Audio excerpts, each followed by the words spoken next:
welcome to Radio. Hey, good morning, I'm Reverend Rich. This is Reverend. Reverend Paul. Hey, And this is Prayers Radio Conversations. And this show is only about prayer. And it's affirmative prayer. so it's interesting. We had a guest this morning, but you know what? Life happens, Paul. You and I talking about this. I said, why don't we just do a conversation show? And a lot of times we invite our guests. We have them like pre-scheduled out for months in advance. A lot of times, some aren't, some are.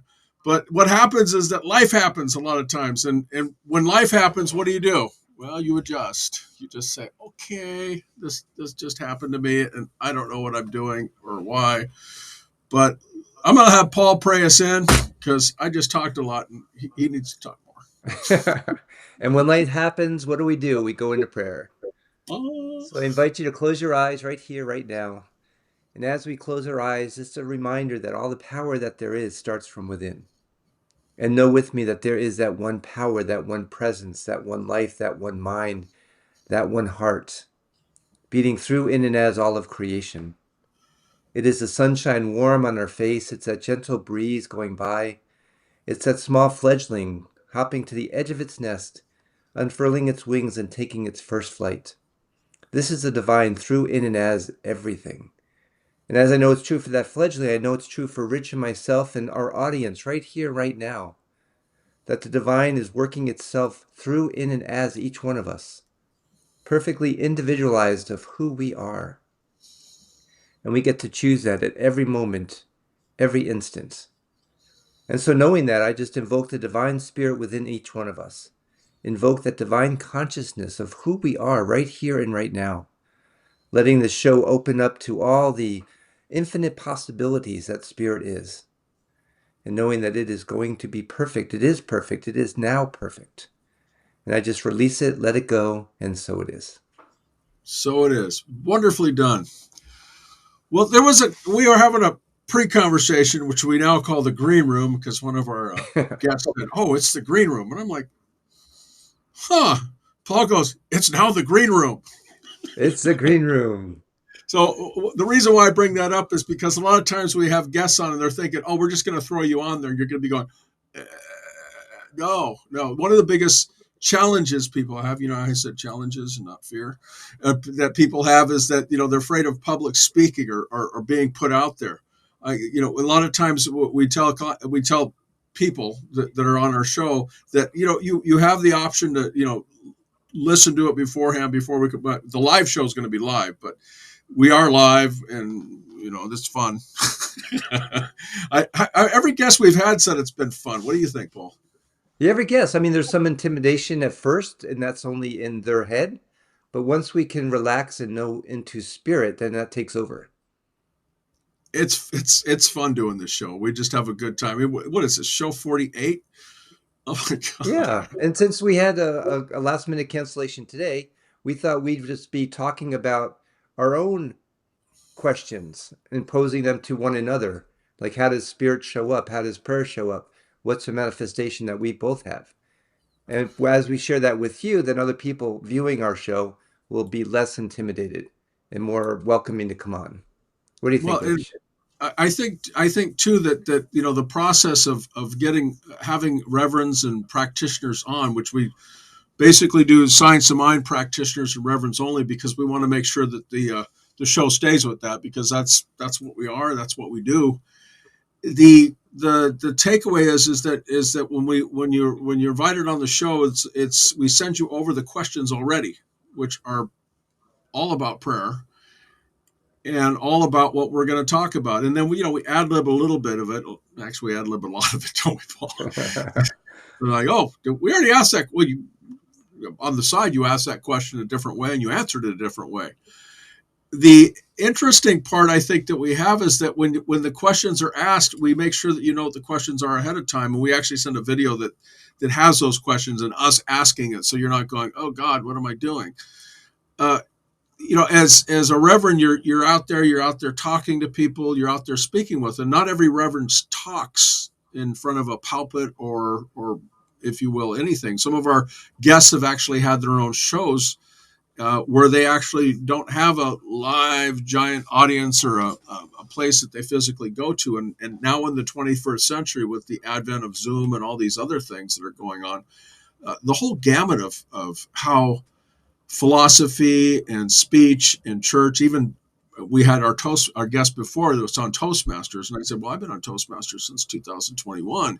This has been a long time, but you learn how to talk in front of an audience. And she had said, you should do that. You should do that. And I'm suggesting you do that too. I mean, if you're challenged on that, just go in and try that. But go and do the live one. I mean, the Zoom ones are all fine and dandy, but we're in a box, and it's always not that fun being in a box because you don't get the actual gamut of your body being talking and in that verbal, nonverbal communication going through. As I think Steiner was somebody that read about that years ago.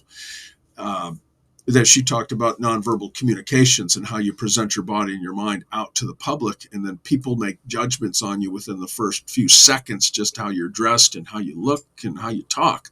Now, we don't want to think that, but there are statistics on it. So the questions, go ahead.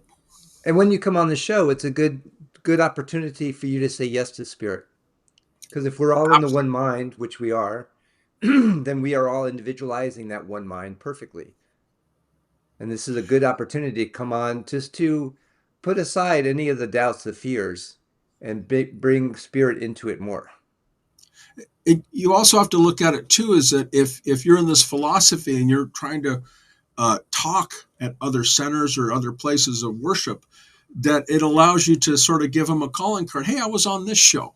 Because a lot of people don't get the opportunity to be on a live show that's, we've had some pretty famous people, and we have some pretty famous people coming on, and then everybody has their own genre and way they present themselves in this universe and in this world. And you're not going to resonate with every audience, but you are going to resonate with many. And you're going to resonate with spirit once you let go and let spirit. That's right. Spirit guides us to those specific things that we need to do, and guides us, says, would you like to do this? Even a prayer that we have, we recognize that God is all there is. We unify with that presence that is God. We declare whole, perfect, and complete, that perfection that is ourselves, and then we declare what we are. Not what we want to be, what we can be, but what we are. Go ahead. We declare our intention into the law. Exactly. And the law always says yes. The law always says yes, even with the 5-step prayer. And then we give thanks and we release it into the law. Simple, and it works, and it is a practice, isn't it, Paul? So today we're going to ask each other the same questions that we would ask the guests that we would have on. All right, go for it. Do you want to go to the first one? So what tangible results have you had through prayer, Rich? Oh. Well, it's been a journey for myself. I use prayer almost every single minute of the day when I'm thinking about something, because if my thoughts are fleeting or just flopping out there, I actually ask myself, what do I want? And then I pause for a moment, and then I do a prayer for that, because I sort of get off track if I don't do that. The tangible results I've seen is that those clarity moments come into play of what I want to do and what I should do and how I should do it. And then I'll actually, at least for myself, I'll have a notepad or something next to me when I'm doing that prayer for clarity. And I usually get those tangible results, and I'll just write them down as I'm going. Because a lot of times I myself, I like to think I'm pretty much structured on stuff. I was in the Army and things like that. So I got some type of structural background, and working with other people and other things and other projects. But I like to know that there's universal all that God self is in me that's actually manifesting and saying, yeah, you asked for it, so here it is. And our last guest, Reverend Marilyn, she said to write down your demonstrations when it comes up. We can have a book, then we can go back to say, yes, spirit was right there. Absolutely. So, Paul, what tangible results have you seen from prayer?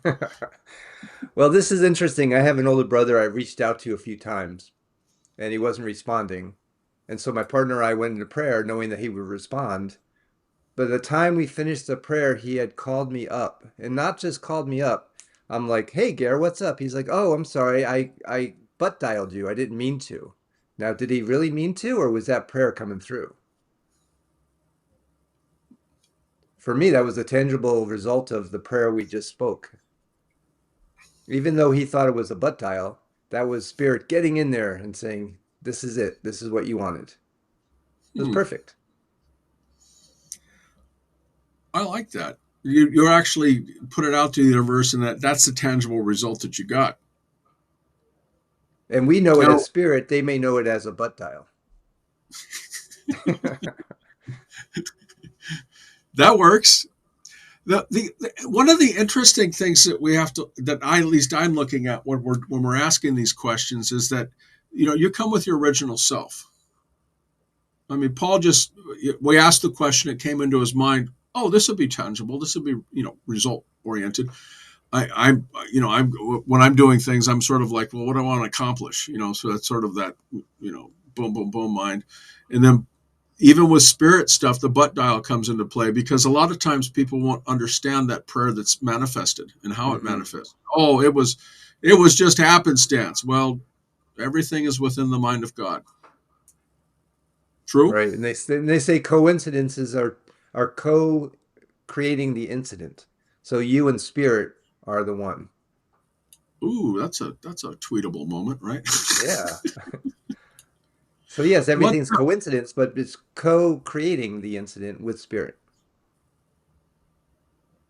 Yeah, we in our previous shows we talked about the dictionary. We talked about our own minds being the actual thing. So when we do prayer, it goes from us, through us, and out to the universe and ripples out. And our minds are the only minds that change with prayers. We already know that. But Mm. the how do you stay grounded in prayer for Well, you? prayer is my grounding. That is what I go to ground. And so I wake up in the morning, start with a little inspirational talk, usually Reverend Arlene Rosebump. You can find her online.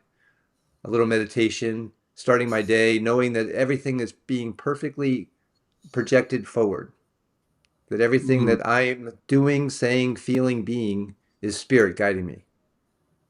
And when you start your day like that, I mean, hello. So ask me the question now. So, how do you start your day, Rich, with prayer? Well, the first thing I do in the morning is I actually do a prayer. Sometimes I don't sleep that well, sometimes I do. And when I wake up, I ask myself and do a prayer at that specific time to ground myself in spirit. I think it's important that a lot of times, at least for myself, I'm like, I don't know what I want, but God does. God knows what you want. Mm. And God says, well, you have a mind. You are the mind of God because you're the individualized expression of God manifesting itself through the universe. Because you're allowing yourself to think. If you didn't have a thought, you wouldn't be a thought. Ooh, that's tweetable. Mm. Anyways, the how I stay grounded in prayer is I wake up in the morning real early before the birds, and I do my prayer. That's the first thing I do is when I wake up is I do a prayer. I thank the universe. I thank God. Uh, I there's a prayer list that we have at our center, and there's a bunch of people that I just do prayer work for. Then I remind myself that they're whole, perfect, and complete, and that those projects are also there. When I stay grounded in prayer, I am a lot more grounded. When I forget to do the prayer, then I feel like squirrel, squirrel. And that's a good remembrance of doing the prayer. Like we get the squirrel in our head, we're like, oh, go to prayer. Right, right. And it doesn't help. It doesn't hurt to have dogs that look at you and say, "Okay, you're up now. Let's go, buddy. Let's go." So, how do you prep your day? I mean, how do you do this for yourself? Oh, that's why I said I go into meditation. I get up, I listen to something spiritual. I might read a book. I might listen to a podcast, and that's beginning of my day. That's seeding my day. Getting Mm. up and Reverend Arlene Rosebump once gave a talk, and she said, she wakes up in the morning, she looks in the mirror, and she goes, "Okay, God, what do you want me to do today?" And she hears, "Okay, Arlene, it's God. What do you want to do today?" And that's perfect. When we know we are that presence and the power of spirit, there's nothing that can stop us. There is absolutely nothing that can stop you with that. God can't do what? Yeah. So I guess how I prep myself for the day, I think, I lay out everything the night before. I think that's important. But then Can you again, like say we more? found out, Can you say go more ahead. about that? Well, I was. I mean, what it is that I'll lay out what I need to do, and I try to pre-prep the day before the night before, and then everything's already set up. I know what I'm going to do. I know what I have to do. I have everything lined up that I have to do because I don't want to think about it in the morning. And then when I get up in the morning, I'll look at my day and see what's going on. Like this morning, we had a guest that couldn't make it because of family issues and things that were going on. And that's, hey, welcome to life. It changes. It always changes. And that's the one thing that we can count on is change in our lives. And basically it's spirit moving yourself around and saying, oh, well, maybe you should try something different. And then Paul I got in a conversation on this, and the day has already changed. And so what I had written here has changed. And that's fine because I'm able to adjust with it. And just having an outline of what I want to accomplish versus not having anything, squirrel, squirrel, squirrel. Mm. That gives you the option to actually make changes in your life because you know what you want to accomplish, at least for me, because I'm speaking about me. But it gives you the opportunity to make those changes in your life that you want. Okay, I know I have to do, and these are the things I would like to do because you do have to have a like to do and have to do list. Have to go to the bathroom, have to, have some, beverage in the morning, have to drink water. How about you, Paul? How do you prep for your day besides that? How do you do it for yourself? Well, when you were saying that, it came up. We have a choice of either being in the effect or being the cause. Which do Perfect. you want to be? I want to be the cause. So the effect means nothing to me. I know in my mind and my heart, I declare it into being, and it happens. How many times do we choose unconsciously to be in the effect?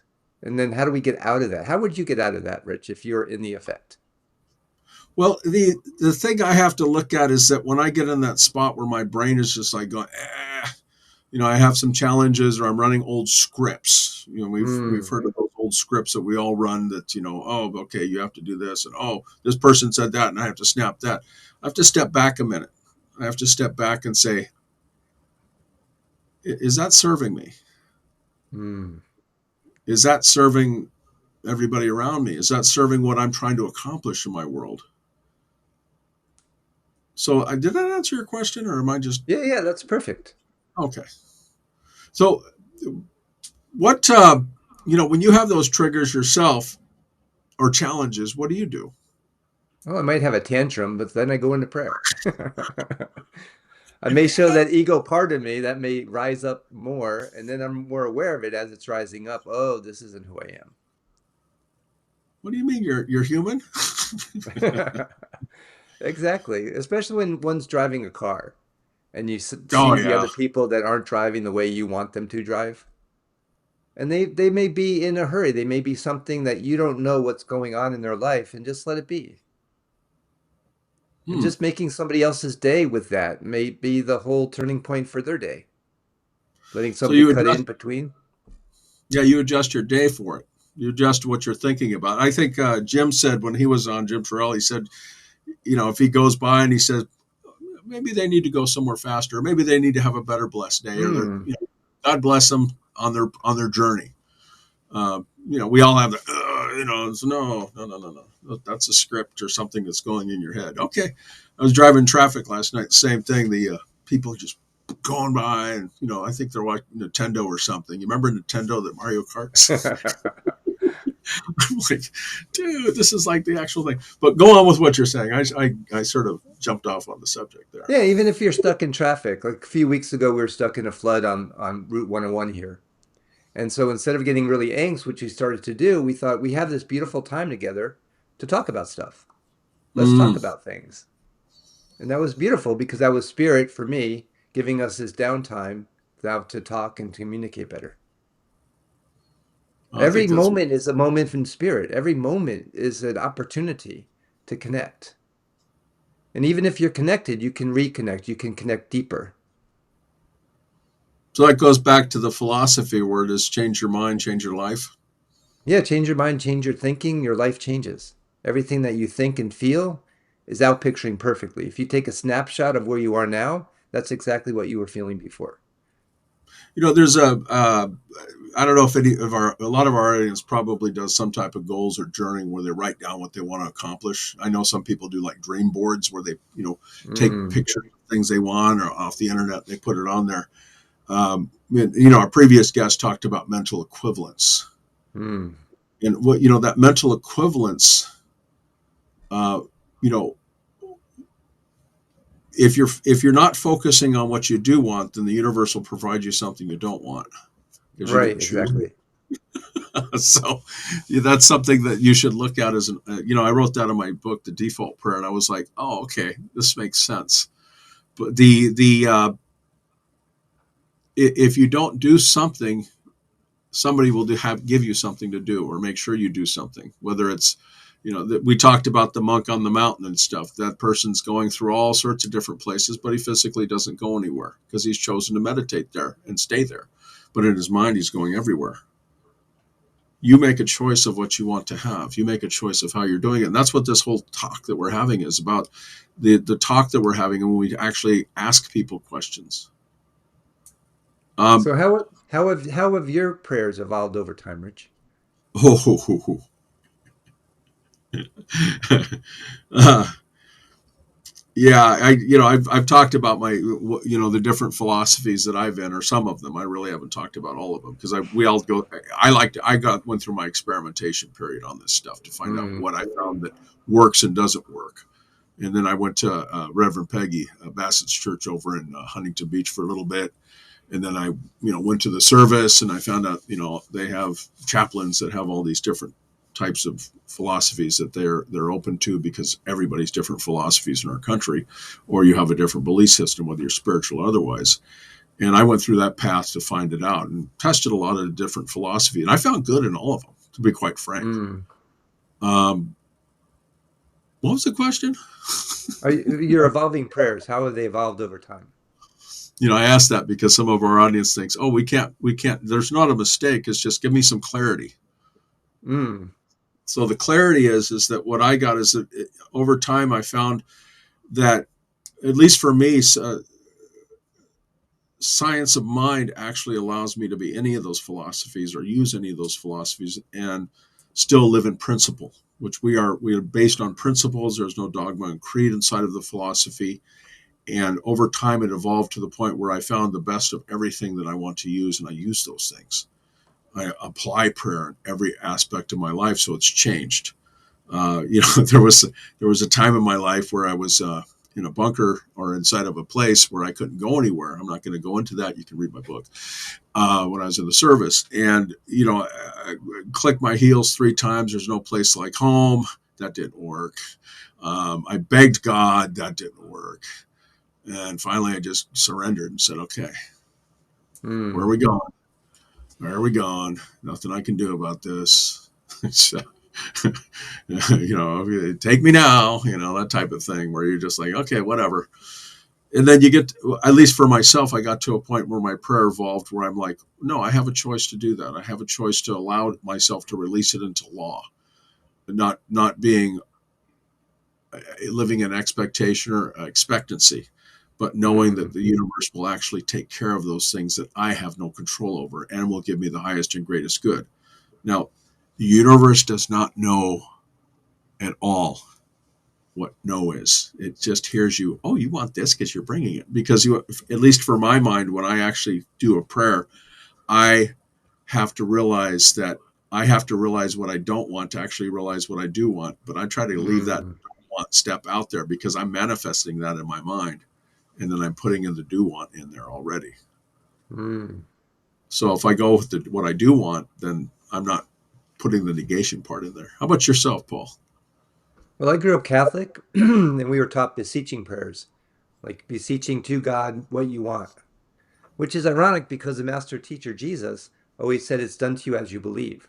Mm-hmm. So as I got into this philosophy of science of mind, I realized the power of knowing not the power of beseeching, but the power of knowing in your prayer is what brings it together. As you said, the mental equivalence before, and what you just said now, if I know I don't want something, then I know the opposite of that. I know what I do want, and I focus on that. I make a mental equivalent. As Ernest Holmes said, our words are the mold behind the feeling and the thought that we have. So I'm Hmm. creating that mold with my feelings and thought and releasing it, declaring it into the law, knowing the law is always saying yes, as you said. Oh yeah. So I Oh, went from a beseeching prayer growing up as a young kid to now a knowing prayer. What do I know for myself? You know, all the attributes of spirit, the power, the presence, the joy, the beauty, the love, the light, and bring that into your prayer. Bring that into our prayer. now we remember that when we do the prayer, when those negative things come up or those things we don't want, we can deny power to them. But you have to put something in its place. Oh, If you read, always, yes.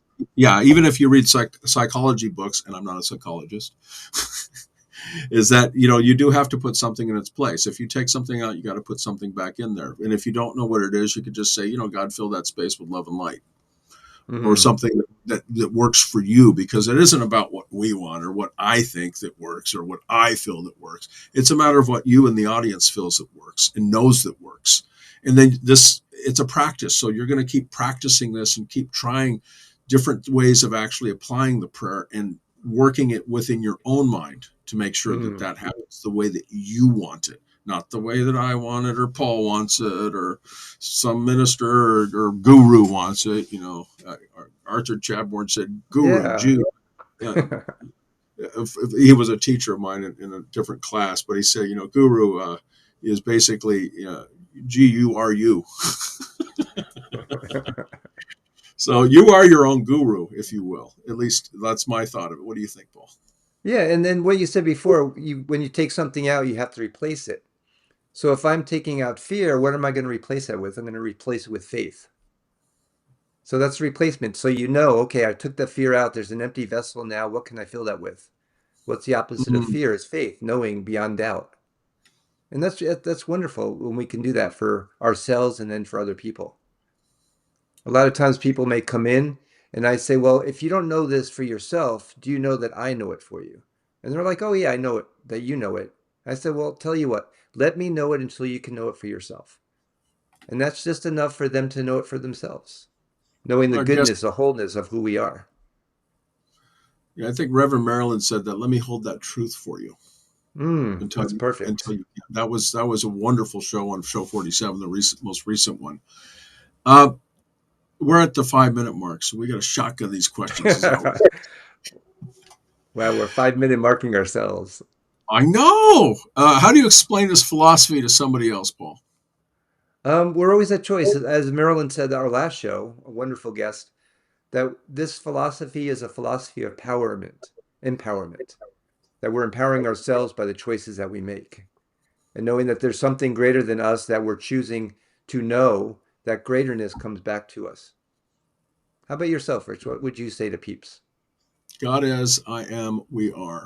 Is that we're All not is well. separate from, yeah, we're not separate from the universal all, that we're all one with spirit.